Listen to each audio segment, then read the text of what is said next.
Mbappe! Mbappe!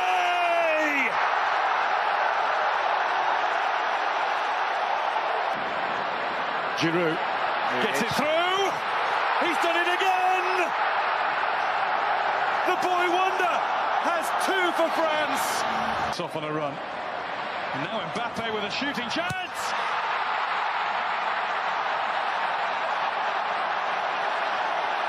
He's done it again. What is up, everybody? It's your host, Peter Vrionis, back with another episode of the Press Box Hat Trick. And today we're breaking down the Euros that are coming up on Friday. I am joined by former sports editors and regular contributors of the pod itself, Olivier Neven and Elias Grigoriadis. So Olivier, Elias, thank you for being here, guys. I really appreciate it. Let's get straight into it. Sure, let's do it. Let's go. So we're going to go through every single group, A to F. We're going to start with the group of death, which is Group F. France, Germany, Portugal, and the punching bag, Hungary. So before we get into that, Hungary's tactics actually got leaked online. So I'm going to show that to you guys right now. You see that formation that they're lining up with. It's insider info right there. Yeah. I had to work hard to get a hold of that information. They're going to have to defend a lot. They're going to have to defend a ton. I'd be surprised if they walk away with more than a point, and that's being generous. So who do you have winning that group? Who do you have finishing second and third, and so on? And why? Olivier, I'll start with you. All right. Well, I think for first in this group, it's hard not to go with France, who I think are the tournament favorites. They just came off a World Cup triumph where they seem to be outright the best team, and they haven't really slowed down since in international competition. Their team, I think, has only gotten better. Their younger stars have gotten better and better, have grown, and they just seem like a force. And now with Benzema coming back into the squad, I think it's just, who knows with these guys, the sky is the limit. Second, I think I'd have to go with Portugal. They won the last Euro, albeit probably the luckiest tournament win since Greece in 2004, but that's a different story. Whoa! Wait a minute. Whoa! Why am I being cut off? We don't have that much They're time. not even in the tournament, dude. Give them a break. That's fine. Anyway, so yeah, I think Portugal's got a really good squad. They got a lot of good young players. They're a force to reckon with at the U21 level, and I think that into their national team with especially with the emergence of Bruno now too, I think they're a force to be reckoned with. Unfortunately, I think Germany finishes third. They might be one of the better third place teams in the tournament, but they'll still finish third. They just haven't been very good recently. Their defense is not great. Obviously, they've got a lot of attacking options, but there's nothing recently that has shown me any reason to be super optimistic about them. And last, obviously Hungary, it's going to be tough. They're in the group of death. They have some good players, but they're missing, arguably their best and most exciting player, the one who got them into the tournament himself, Dominik Szoboszlai, who's out with an injury. So, I don't see them doing much. I think those tactics that were leaked, I think that might be a reality where they're going to have a hard time. Yeah. I can't help but agree with those points. And Greece was very lucky, I'll admit it. But you got to let us have this one, all right? So all right. No more Greek slander throughout the show. Okay, that's fine. I got one punch in. That I'll leave it at that. All right, we'll leave it right there. We all agree that France 1, Portugal 2, Germany 3, and Hungary. If we could put them lower than fourth, I'm sure we would, but we can't. So disrespect.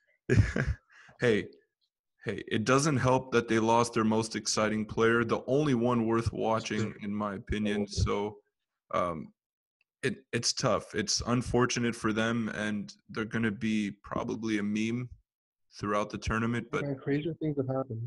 Yeah, that is true. So now Yeah, go ahead. We might see the downfall of Portugal, because there's going to be a lot of arguing over who's going to take penalties, all the penalties they're going to get during the tournament, like they did in Euro 2016. I mean, who is it going to be, Ronaldo or Bruno? Like, it's really probably is going a to be sore some spot for infighting. I Euro. think that's going to divide the squad, and I don't know about their Euro is chances. really a sore spot for You Euro. never know. You never know with those egos on that team. So now At least one let's of them. start. Yeah. We know who, but we won't say it. So now we're gonna start going group to group. We'll start with we'll go second with Group A, and I'll have Elias give me his picks for that group, and then Olivier will give his picks for Group B, and so on. So Elias, who goes 1, 2, 3 in Group A between Italy, Swiss, Turkey, and Wales? Wales, yeah. Italy are on an absolute tear. They have been since qualifying started. They I think my brother told me they're like, if they end up not losing a game in these Euros, they will have broken the record for the longest unbeaten run by a national team in competition. So that's major tournaments and qualifiers. Wow. This team is, there's no outright superstar. They have excellent players and they're a very well balanced squad. But Italy's always been about team game. Italy has always been about the unit prevailing over having any individual superstar. They've always had great players, but it's always been through a collective effort that they've won. They've never had one individual player carry them, right? Even the World Cup, their whole team. If you the whole way you play around a counterattack is that it's a team effort, and that's where they thrived. And this team is no different. They are very well rounded. They have a very underrated midfield that can honestly bully a lot of teams. They shouldn't have any difficulty running through. I mean, some teams may take a point, but they should have no business not winning this group. It'll be a massive disappointment. This is fireable if you're a manager that loses this group with the squad you have. And it's interesting because the second place for this is it's Turkey are seen as dark horses because of how the tournament tree works, and if they end up finishing second, which is most likely given they have people like Yilmaz, Soyuncu, Demiral that are all having really strong seasons, they are seen as these dark horses. And the runner up for Group A does have a pretty interesting route to the semifinal where they could really it's probably one of the easier routes, which is interesting. And that's why people are looking at Turkey like this is something crazy that could happen, and they could find themselves in a position to do something historic, truly. So I mean, I personally think that given the form of Barak Yilmaz, he's scoring goals for fun. I mean, Ollie and I were talking about it the other day, where this team is very difficult to play against, and at the end of the day, international tournaments is all about who shows up at the right time. You could have an incredibly stacked squad. You could look at Argentina with some of the greatest attackers of an entire generation, and it doesn't happen, right? But if you have people like Croatia, if a team like Croatia, who many consider to be a dark horse, just like Turkey, where they could be like, if they get the right day and right people hit their form, then all of a sudden, look at that. So this is a similar case where I don't think they're going to reach the final like Croatia did, but Turkey can turn some heads. So I think it's going to go Italy, Turkey, 1 and 2, and then Wales. It all depends on Gareth Bale, who pretty much admitted that his stint at Spurs was just getting back in shape for this Euro. So let's see if it paid off, or let's see if he's going to become a meme again. And Switzerland is probably going to be the most hard done in this tournament. I think they're going to be the best last place finisher in this tournament. It's unfortunate, but it's a very contentious race for second, and don't sleep on Group A because it could be a lot of fun. So you have Wales finishing ahead of Swiss. That's a hot take. That's a hot take. But my thing with Italy is that I think they're a little too slow to be considered a contender. Like, I don't know. They just don't have the speed to match up with those top teams.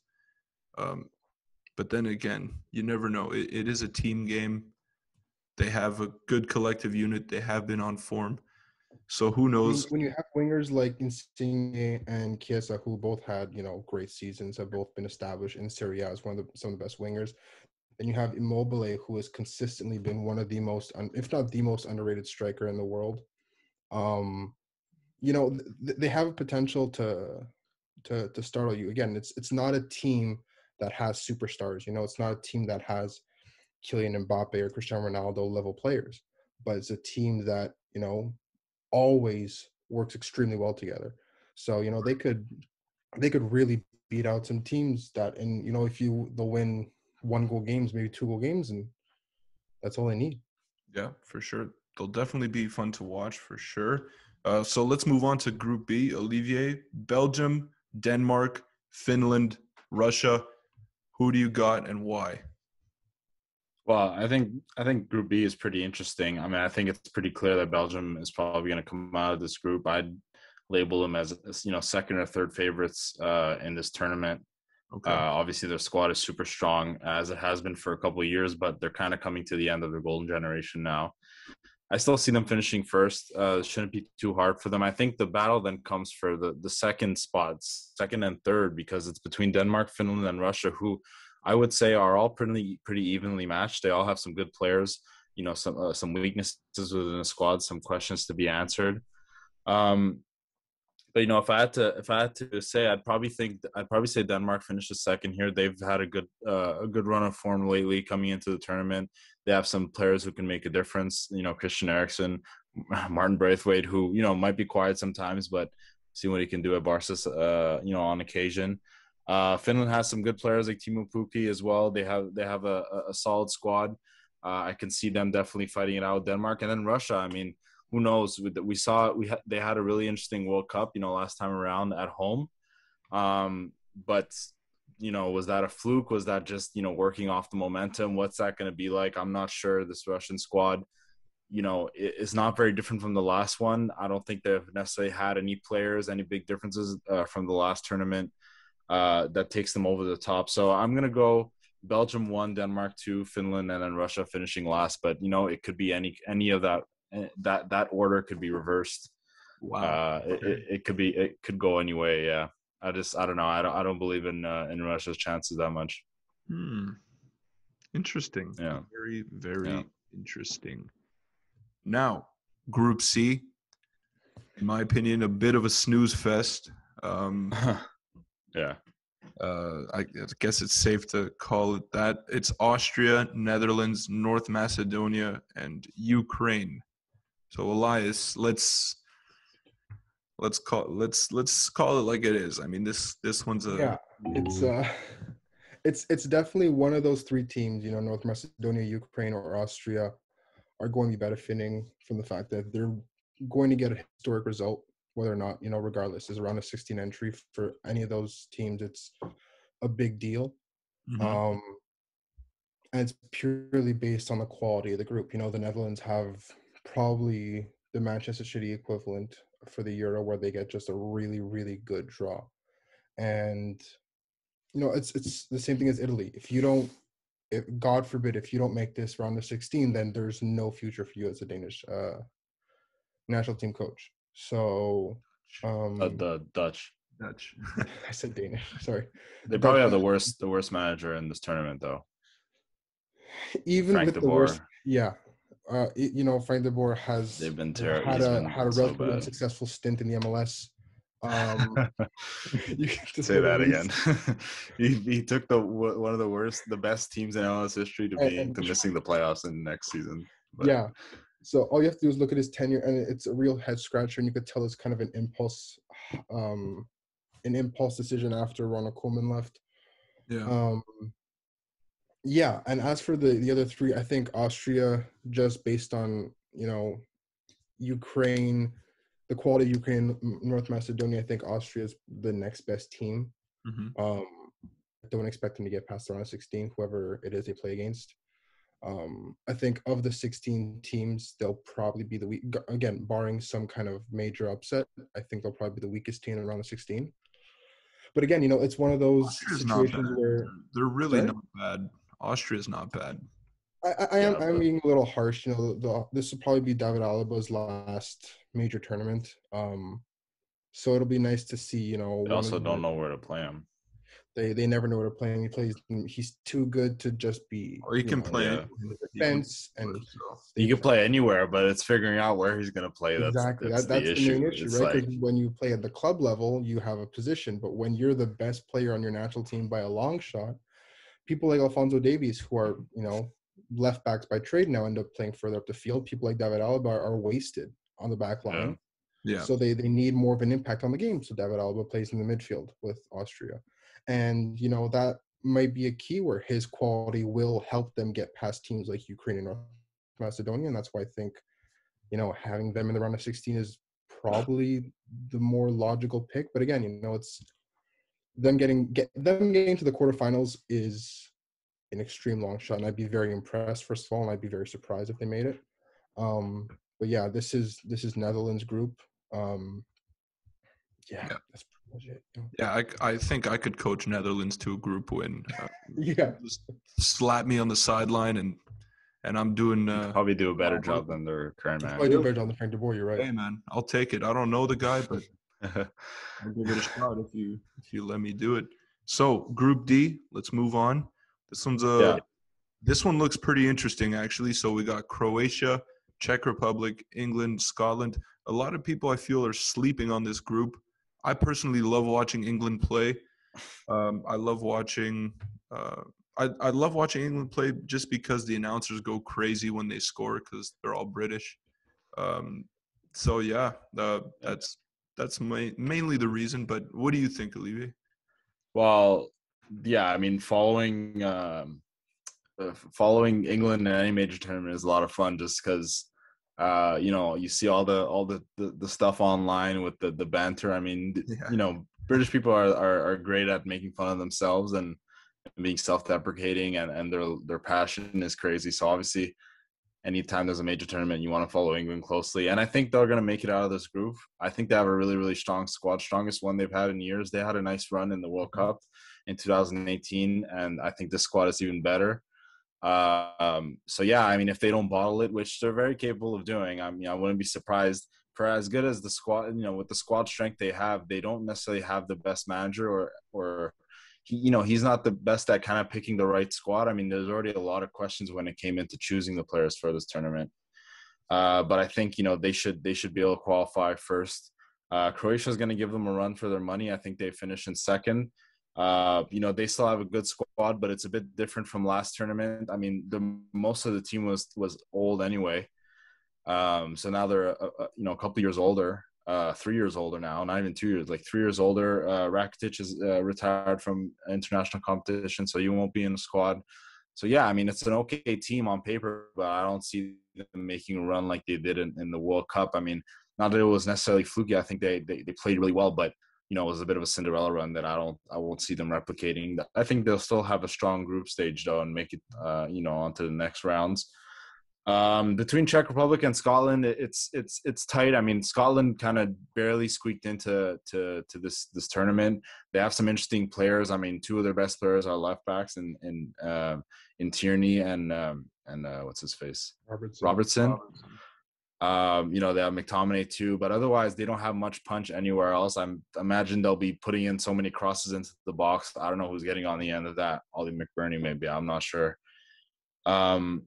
So yeah, Czech Republic, recently some of their players you've seen, they have 2 stars at West Ham. They've grown a bit, in clout. The Czech players have, we've seen Slavia Prague make runs in the Champions League recently. So I think that the Czech national team is in a good spot, probably the best spot it's been since Pavel Nedved was playing. So I think I see the Czechs finishing third and Scotland just because they don't have too many weapons. I see them, finishing bottom in this group.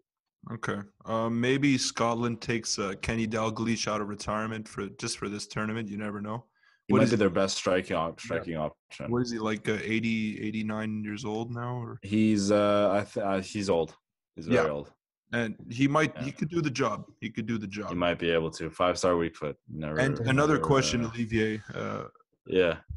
Out of England's 48 right backs, who starts? Um, I mean, the last game they didn't even start a proper right back. They started a guy who wasn't even. They started Ben Godfrey, who wasn't even in the squad. It was, I don't know, but I think, well, I don't know. Depends the kind of formation they go with, but I think they're gonna, if they go 5 in the back, they'll try to play Walker as a center back, and that means I think they'll start with Reece James. Trent is out of the tournament. I think that's probably for the better for them because I don't know about his defensive play. So Reece James, I think, gets the nod at right back. Yeah, he was amazing for Chelsea in that Champions League. Yeah, and he can play anywhere too. He's pretty versatile. So he's a great youngster for sure. So now moving on to the final group, Group E, Poland, Slovakia, Spain, Sweden. Another group with a few good teams that maybe a few people are sleeping on. So Elias, who wins this group and why?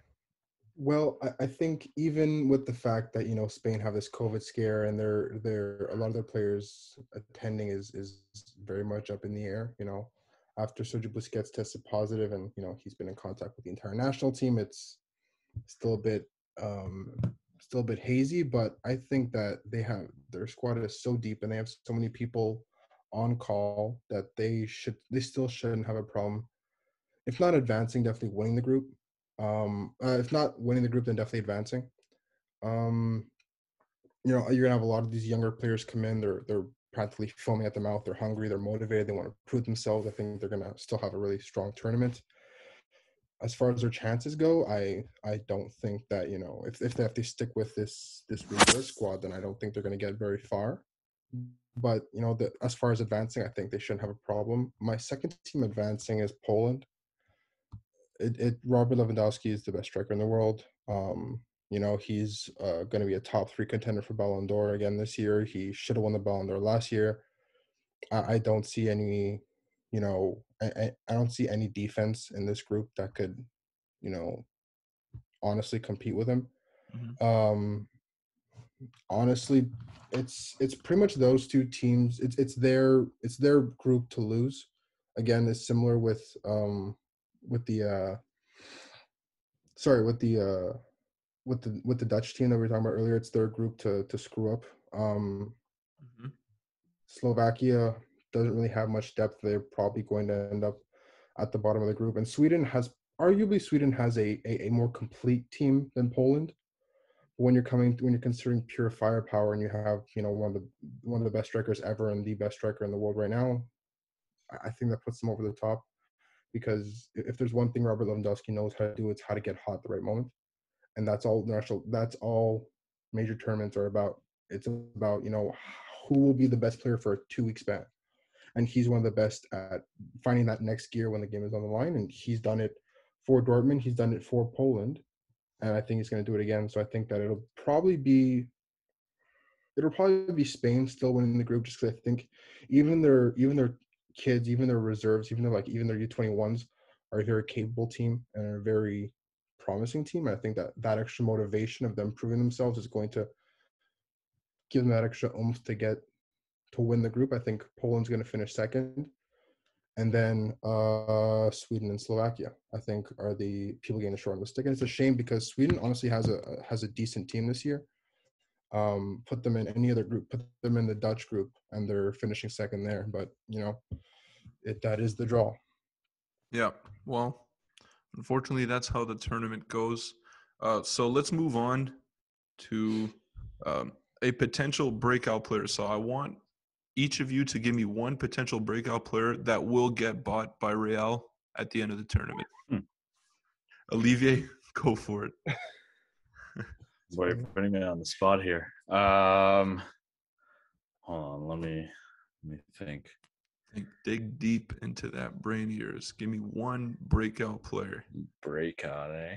Yeah.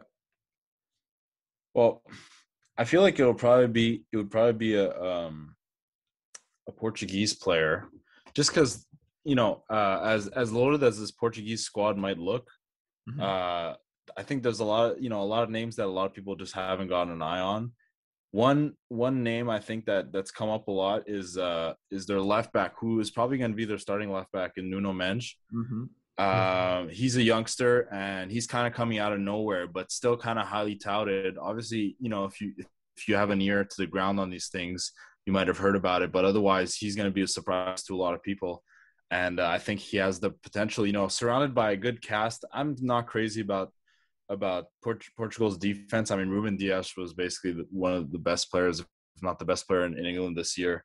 Pep had a great year in Porto. So their defense might just be okay. And with Nuno Mendes, I think he might be a breakout there. And hopefully going forward too, offensively, he can create some stuff because they have some, their fullbacks are all offensively minded. So it'd be cool to see what he can bring, and if he does get the nod ahead of some more established players. Okay, so for anyone who actually sees football content on their TikTok For You page, then you know who Nuno Mendes is. He's a pretty big meme on there from the FC Wonder Kid account. Elias, give me one breakout player, and then we'll move on to who you guys think is going to be the Golden Boot winner, and we'll call it a day. I think that, mine isn't so much a breakout player, so much as someone who's finally going to start getting the credit he deserves. Mm-hmm. My player is Romelu Lukaku. Okay. I think he's going to win the Golden Boot. I think he is in the best form of his life right now. I think he is absolutely unplayable. He is probably the scariest in terms of just physically imposing and talented. He's probably one of the scariest strikers I've ever seen. I gotta agree with that. There's more talented strikers. There's quicker strikers. There's arguably better shooters of the ball. But I think the combination that he has is probably one of the most physically. Just if I were a center back playing against him, I would constantly be intimidated. So I think that he's my Golden Boot pick, and I think that he's finally going to be recognized as a top tier striker. I feel like he's always been undervalued. His spell at United didn't help, but I think that this is finally going to be the tournament where he had a great year at Inter. They won the Scudetto. I think he's going to finally get his just desserts, and he's going to be considered, a top 3 striker, which he rightfully is. Yeah. So I think that is it's an unconventional breakout player given the recognition he already has, but it's more him getting the respect he deserves. I can see why you'd say that. I mean, he definitely got a ton of praise after his season that he put in Inter. A lot of teams were targeting him, but he ended up inking a contract to stay there. So, Olivier, who do you think is going to win the Golden Boot, and why? I mean, I think it's kind of hard not to go with Harry Kane, and I don't know. I just had a little bit of doubt in my head, just because thinking of maybe one of the French players, Benzema or Mbappe, but I still think I'd go with Kane, just because of he represents the focal point on that English squad, who I think can be really good offensively after the season he's had, with all the goals and assists that and all the chances he's created. He had such a good World Cup, and I see him following it up with another really good major tournament, captaining England. So I definitely go for him. If not, I think it'll be a French player, like I said, Mbappe or Benzema. I see Mbappe is just a joke at this point. He can create anything he wants off a whim, and Benzema is, does not miss, it seems. So, I think it would be one of those 3. Yeah, well, my pick would definitely be Karim Benzema, just because he hasn't been in the French side in a long time. He's hungry to play, and he has so many weapons around him that it's just going to be so easy for him out there. And I think France is going to go all the way, so he's going to have the most opportunities to score the most goals. Exactly. Yeah. Well, I mean, his fitness is also in question, right? I mean, you saw in the friendly, he came off. He was already wearing a bandage, which means that was already a sore spot. So but it seemed to be okay. It seemed to be okay though. Hopefully, it's nothing serious. It was just a little knock. May have been just a precaution that he came off, but still. Obviously, you want to. Because we have seen some players get injured in these friendly games, and then they're going to have to miss the tournament, which is pretty crazy, and I can't imagine how much that sucks. Yeah. well, he's 33 years old. He's definitely getting up there. So this could possibly be his final international, like his big international competition for France, which you never want to see it go out with an injury. So let's hope he stays healthy. That's about it. That wraps it up for today. So Elias, Olivier, thank you so much for joining me. This was a lot of fun. I can't wait to watch every single game of this Euro. I think it's going to be a great one for real. Going to be it's going to be a lot of fun. It's too bad that we won't have full stadiums, but it'll still be okay. At least we'll have some fans. Better than no fans for sure. Yeah, it would have been crazy if it was just like empty. Yeah. Anyways, thanks so much, guys. Appreciate it. For sure. Thanks for having us. Peace.